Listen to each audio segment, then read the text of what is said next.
تبارك الذي بيده الملك وهو على كل شيء قدير الذي خلق الموت والحياة ليبلوكم أيكم أحسن عملا وهو العزيز الغفور الذي خلق 7 سماوات طباقا ما ترى في خلق الرحمن من تفاوت فارجع البصر هل ترى من فطور ثم ارجع البصر كرتين ينقلب إليك البصر خاسئا وهو حسير ولقد زينا السماء الدنيا بمصابيح وجعلناها رجوما للشياطين وأعتدنا لهم عذاب السعير وللذين كفروا بربهم عذاب جهنم وبئس المصير إذا ألقوا فيها سمعوا لها شهيقا وهي تفور تكاد تميز من الغيظ كلما ألقي فيها فوج سألهم خزنتها ألم يأتكم نذير قالوا بلى قد جاءنا نذير فكذبنا وقلنا ما نزل الله من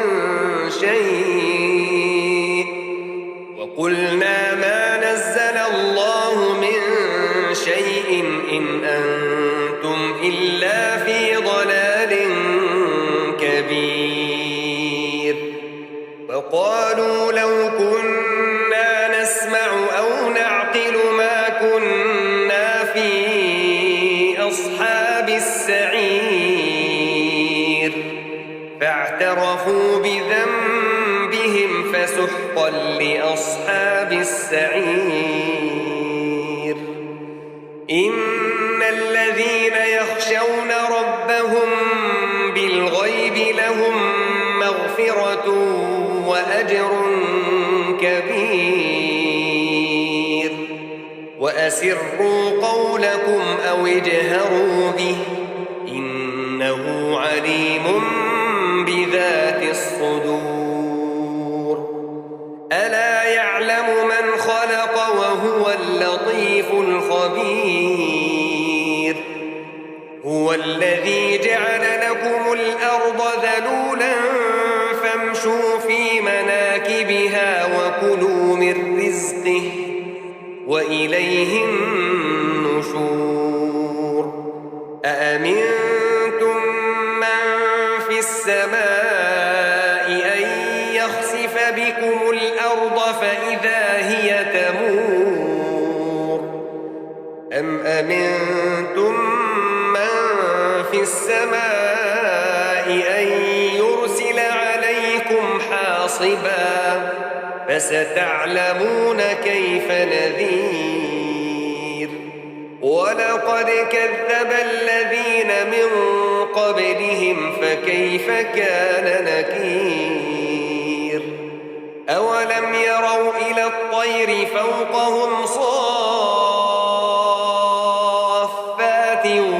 ويقبضن ما يمسكهن إلا الرحمن إنه بكل شيء بصير أمن هذا الذي هو جند لكم ينصركم من دون الرحمن إن الكافرون إلا في غرور أمن هذا الذي يرزقكم إن أمسك رزقه بل لجوا في عتو ونفور أفمن يمشي مكبا على وجهه أهدى أمن يمشي سويا على صراط مستقيم قل هو الذي أنشأكم وجعل لكم السمع والأبصار والأفئدة قليلا ما تشكرون قل هو الذي ذرأكم في الأرض وإليه تحشرون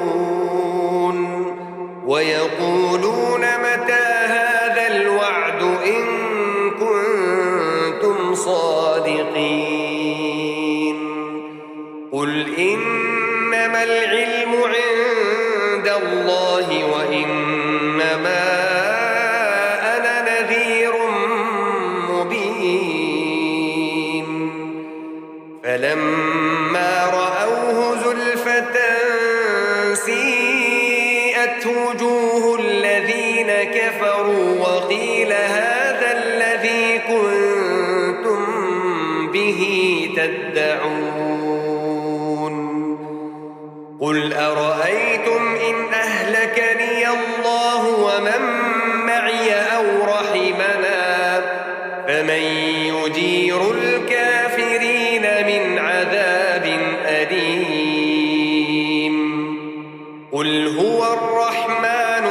آمنا به وعليه توكلنا فستعلمون من هو في ضلال مبين قل أرأيتم إن أصبح ماؤكم غورا فمن يأتيكم بماء